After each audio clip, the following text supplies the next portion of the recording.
Now let me give you a little simple formula for goal setting. Okay? We take 2.5 hours on the weekend for the whole 10-year plan. We don't have time for that tonight. But let me get you started with a little simple formula Mr. Shoaff gave me. And maybe this will be helpful. First of all, I've divided goals into two parts. First is long range. Long range goals. That's your dreams. Your dreams for the next 3, 5, 10, 20, 30, 40 years. Actually, the rest of your life. Your dreams. You've got to keep dreaming. Ronald Reagan, president, said to the joint session of Congress a few weeks ago, "The Republic is a dream." And if we don't keep dreaming, we will lose the Republic. Your better future is a dream for yourself and for your family. Where do you want to go? What do you want to do? What do you want to be? What do you want to see? You've got to dream dreams. There's a Bible phrase that says, without dreams and visions, people perish. You've got to have something to go for that inspires the heart and the soul. Dreams. From the children of Sanchez, it says, take the crumbs from starving soldiers, they won't die. Take the bread from hungry children, they won't cry. But without dreams, we all will die. You've got to dream. Don't lose your dreams for yourself, for your future, for your family. The dreams of love and enterprise and travel and doing things, becoming something unique on your journey here. Don't lose your dreams. Do some dreaming. That's long-range goals. You've got to have those. So that's number one. Here's the second part of goals, short-range. Short-range goals. That's your goals for tomorrow, this week, this month, this year, the immediate future. We call these confidence builders. Because if you set up something short-range, go for it, get it, latch onto it, work hard, accomplish it. That starts building your strong feelings to go for your dreams. Now, I've divided goals into three categories. Here they are. Number one is economic. That's your goals for money, income, business, profits, production. Economics. Make sure you've got your economics well planned. Economics plays a major role in everybody's life. Economics is major, which means it ought to be meticulously well planned for tomorrow, this week, this month, this year, long range. What if you asked somebody tomorrow if you could see their meticulously well planned list of economic goals? What would they probably say? They'd say, you some kind of a nut? You must be weird. Hey, I found out what success is. Success is doing what the failures won't do. Make sure you've got your economics well planned. It'll put you in the top 5%. One of the key little subjects we talk about on the weekend is the 7 fundamentals for wealth and happiness. And that's one of them, well-planned economics. It's a fundamental if you want to do well. Join the top 5%. Anybody in this room can join the top 5%, if you will. Okay. Now here's the second category of goals, things. Make a list of the things you want. And on my list of things, now I put everything. Little things as well as major things. Doesn't matter how small it is, it goes on my list. I used to just put major things, cars, homes. I don't do that anymore. I now load my list with everything. Everything.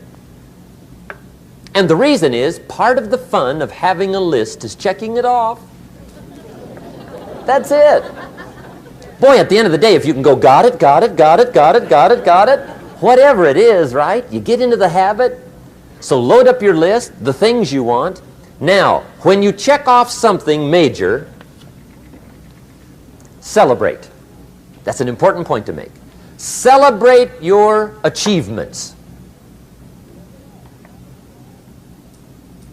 Live it up. Have a party when you reach something you've worked for a while. See, we all grow from two experiences. One is called the pain of losing. The other one is called the joy of winning.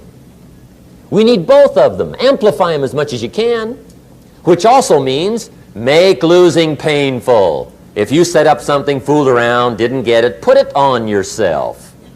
On the other side, if you did get it, congratulate yourself. Self-congratulations is a sign of maturity.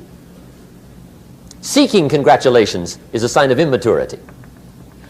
But hey, winning and losing, see, that's what it's all about. That's the name of the game. Now, some people lead such mediocre lives, at the end of the day, they don't know whether they're winning or losing. They got no clue. Guy's just going through the day with his fingers crossed. There's a better way. Okay, here's the third category of goals, personal development. Put those goals together. Personal development goals. That's your goals to be stronger, more decisive, be a speaker, be a leader, learn a language, all kinds of skills. Okay? The whole weekend seminar was designed to improve all your skills so that you walk away more skillful. And that's what you want, the personal development skills. That's what attracts, that's what brings good things to your life, the person you become more skillful. Now, this is quite a package to work on. Economics, things, personal development. For tomorrow, this week, this month, this year, long range. Okay? That'll get you started. Now, here's the simple formula for setting goals. It goes like this. A, work on your goals. That's step one. Work on them. And I've put the word work there deliberately. Setting goals is plain hard work. I don't want to kid you. We haven't come here tonight to kid each other. It's work. I know it's work. That's why a lot of people just let it slide. It's work.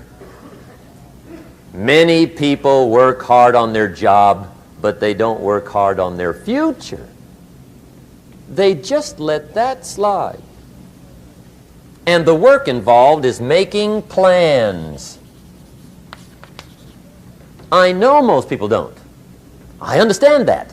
But don't let that be you. Guy says, well, yeah, you work where I work, but the time you struggle home, it's late. You got to eat a bite of supper, watch a little TV, get to bed. You can't sit up half the night. Plan, plan, plan. And the guy's behind. Good worker, hard worker, sincere. But you got to be better than sincere, working hard. You got to be better than a good worker. You got to be a good planner. Somebody once wisely said, the people who fail to plan are planning to fail. Well said. So work on your goals. Here's step 2. Write your goals down. That's so important. I teach my staff around the world, put your goals in your journal. Because one of the major people you want to study is yourself. So here's the list of goals I put together 3 weeks ago. Here's the list of goals I put together 2 years ago. Here's some of the changes I made, rearrangement of my priorities. I scratched these off, I put these on, I've gotten these. Study your accomplishments, study what your desires are. Put them on paper, write them down. Here's another reason for writing your goals down. It shows you're serious about doing better. And to do better, you gotta get serious. You don't have to be grim, but you must be serious. Everybody hopes things will get better. Everybody hopes. Poor people hope. That ought to tell you something. It means the future does not get better by hope. It gets better by plan. I used to have the affliction called passive hope. It's an affliction. It's bad. Probably what's even worse than that is happy hope. Now that is really bad. That's bad. Happy hope. The guy's 50 and he's broke and he's still smiling. See, that's not good. So get serious about your goals. Put them on paper. Write them down.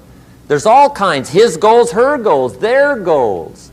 Business goals, financial independence goals, family goals. I mean, there's so many things to work on this that if you don't get busy and work on it, sure enough, the time will pass. And sure enough, 5 years from now, you'll wind up where you don't want to be, wearing what you don't want to wear, driving what you don't want to drive, being what you don't want to be. Now's the time to fix it. Now, here's the third step to your goals. Check the size of your goals and the kinds of goals. How big they are, what kind they are, affects you. And here's one of the important phrases of the evening.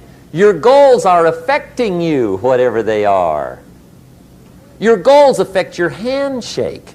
Your goals affect your attitude, personality. Your goals affect the way you walk, the way you talk, the way you dress. All day long, we're being affected by our goals. Now, some people have goals, but they have such lousy goals. The effect is bad.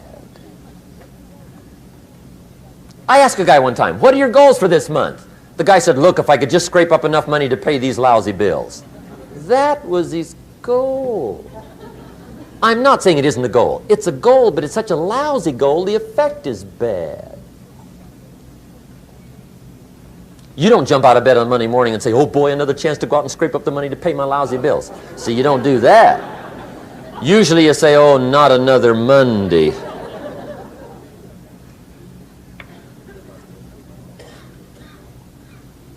And some people have so given up on life, they have joined the thank God it's Friday club.